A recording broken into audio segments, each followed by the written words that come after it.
We're doing another one. Another day, another conservative cartoon to analyze. This one is called The Tuttle Twins, a series streaming on Angel Studios.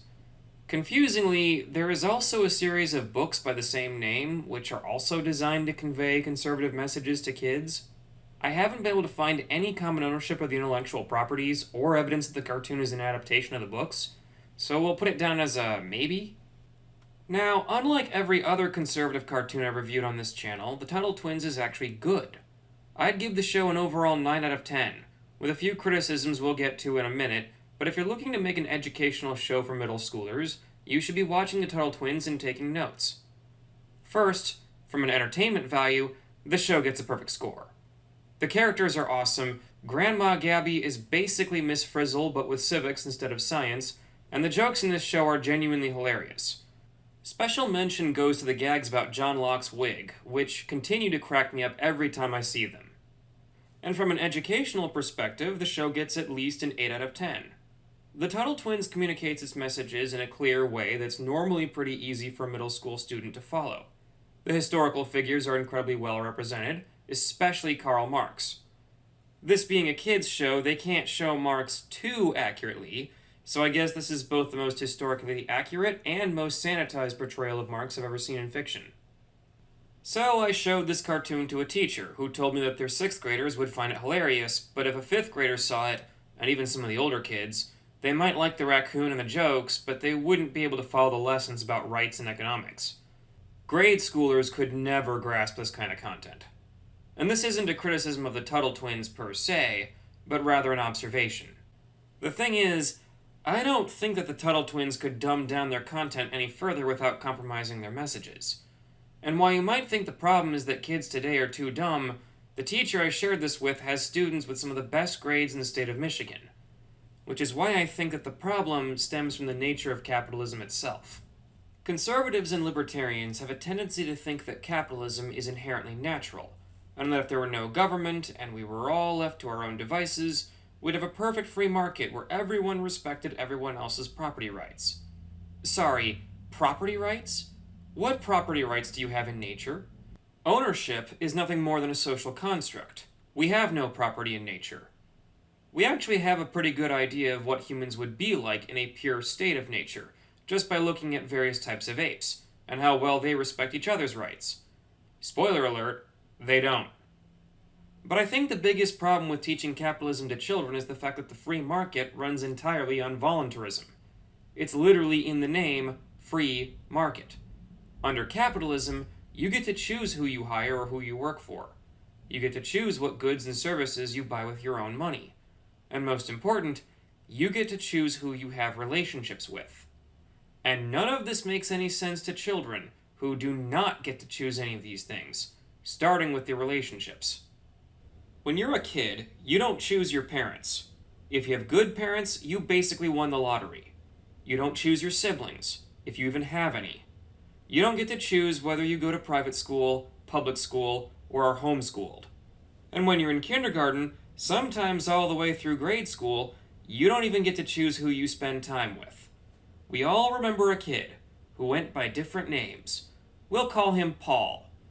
Paul was that kid no one wanted to play with or sit next to because he was loud, obnoxious, spit whenever he talked, he broke everything he touched, and somehow he was always sticky.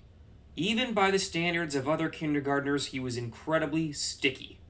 And if you tried to move away from him, Paul would follow you.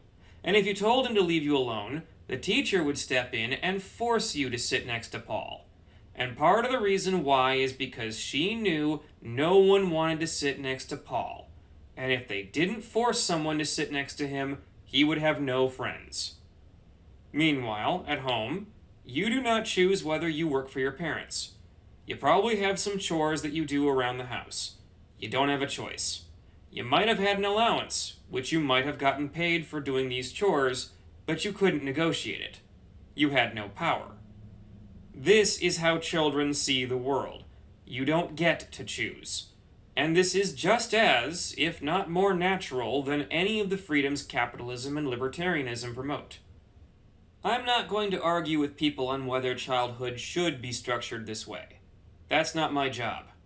The fact of the matter is that childhood is set up this way, and that means that during a child's earliest formulative years, the world they occupy is one of little to no freedom, even if the people around them have freedoms that let them build an advanced nation like America. None of that freedom applies to the kids. This is actually something that the Tuttle twins dances around without addressing. In the episode about kindness, where the group meets Cabrini, the twins have made plans for their Saturday, including going to a movie that Ethan bought tickets for months in advance. The parents, on the other hand, have decided to run a soup kitchen that weekend, and are requiring the kids to take part. This is the main reason why the show loses 2 points in my opinion on its educational value, because this actually contradicts what they learned from John Locke in an earlier episode. Okay, I get that if our basic needs were a right, that would take away other people's freedom, but what about kindness? A big fan of it myself, but that should be a choice. The government forcing someone to be kind isn't kindness, it's coercion. Now think about how a nuclear family works for a moment. One or both parents go to work, brings home a paycheck, and divides it among their family, while the kids produce nothing apart from some household chores. And after all of the resources brought in by the parents are divided up, everyone in the family gets to live in the same house, eats the same meals, with the same utilities, and the same vehicles. From each according to their ability, to each according to their need. And no one appears to have a choice in the matter. To a child's understanding, communism works because that's how a family works. I have mentioned this before, but I guarantee that every one of those trust fund babies who became bread tubers thinks that capitalism killed their parents. Not literally, but when you're a baby dropped off in daycare so mommy and daddy can go to work, that's what it feels like. They had to go to work because they had to make money because capitalism made them do these things. It can't be that they just love their careers more than their kids. I'm sure Vosh's parents did the very best job they could raising him. And of course, it's safer for someone raised like that to attack the parents who raised their children with actual love and care than it is to risk further damaging the bond with their own parents, where that bond is already dangling by a thread. So if you're trying to promote conservative values among children, and you're trying to do that with a kids show, you have an uphill battle ahead of you. It's also worth mentioning that Marxist beliefs tend to make a lot of sense as long as you don't think about their immediate after effects. For example, if you take money from the rich and give it to the poor will have money for the immediate moment. The concept of multi-stage thinking refers to a person's ability to think not only about their current actions, but also the effects of those actions and how people around them are going to react to those actions.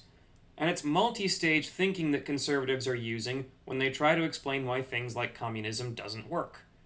Problem is, multi-stage thinking requires either life experience, wisdom, or the knowledge one only gains with age. There's a reason for the old saying, if you're not a liberal when you're a child, you have no heart. If you're not a conservative when you're an adult, you have no brain. So what can you do if you're trying to spread ideas to younger kids? How do you counteract the propaganda pushed by the left in cartoons today? Well, the first step would be to focus on teaching children how to have voluntary relationships, and how people interact with each other when they aren't confined in a school setting, and can choose who they hang out with. One of the best examples of this that I've seen in recent years, thanks to my nieces, is a show called Butterbean's Cafe, a series for 5-year-olds about a bunch of fairy girls running their own small business. Now, the first thing you might notice about a cartoon like this is that it might not have been made by a conservative at all. It doesn't overtly promote any conservative values. That's probably going to be the case with any show aimed at a young audience. When you do things right, it probably won't look like a conservative cartoon. Now, I'm not going to pretend to have watched every episode of this show, but from what I've seen, the rest of it focuses on how a boss treats their employees, and vice versa, and how they treat their customers. There is no point where they get the government to drive out their competition, or to try to force people to shop at their cafe instead of other places that serve food. It's literally just offer the best product, offer service with a smile, and treat everyone in the chain of production with respect. And that's it. That's really all you've got to do to make a good show for kids. Children can tell when something is unfair. They're pretty good at that. Once you give them a basic layer of ethics and teach them how to handle relationships where the other person isn't being forced to stick around, the rest will follow. Then let shows like the Tuttle Twins take over when they hit around 6th grade. Of course, there is a problem I've noticed with a lot of the issues surrounding these kinds of shows. Notice what I said about how none of a kid's relationships are voluntary, and how they have no choices about who they work for and how much they get paid? Well, any show that teaches children about stuff like this is inevitably going to make them recognize when the adults around them aren't acting like the characters in their shows.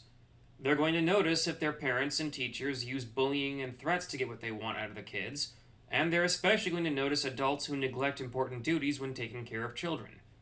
The biggest thing coming to mind is the issue of bullying in public schools, something that's often ignored by teachers until the victim fights back in self-defense.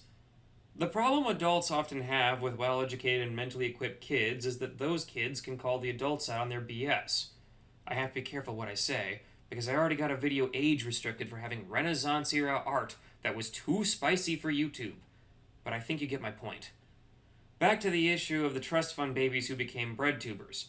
You think that if their parents ever sat down with those kids and explained to them why they didn't really need to work so hard to put them in daycare, and that they just loved their careers more than they loved their kids, you think that would go over really well with them? This, I think, is the biggest obstacle conservatives have towards spreading their values to children. Living those values themselves. I know I sound like a broken record, but you cannot respect a hypocrite. Of course, those of us who make art and cartoons can't do anything about how parents handle the upbringing of their kids, but we can make our projects consistent with the values we try to uphold. If kids don't have parents who live by their values that they preach, they can at least see parents in a show that do live by those values. Then the kid will know what kind of person they should grow up to be like if they want others to respect them. Sorry this is a short video. I had COVID last week and my voice can't handle much more. But I would like to introduce you to today's indie game, Going Under. Going Under is a roguelike where you dive into dungeons under the office where you work as an unpaid intern and beat up monsters with office equipment. Nothing too out of the ordinary there, but it's the story of the game and the characters that really sell it for me. See, the office culture in the game is terrible, and while other games would blame that on capitalism, Going Under points the finger right where it belongs, at the people running the office. The game makes it clear that people who hired the protagonist were never actually going to train her in marketing like they promised. Meanwhile, the artifacts you bring up from each dungeon are designed to enhance the toxicity of the workplace.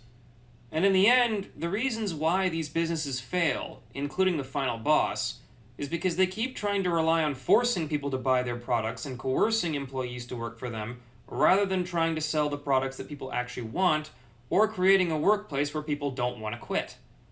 Going Under has been out for some time now, but I've yet to see anyone playing it on live stream, so look it up on Steam. It was published by one of the same companies behind Dredge, for what that's worth. Anyway, that's all for today. Thank you all, and goodbye.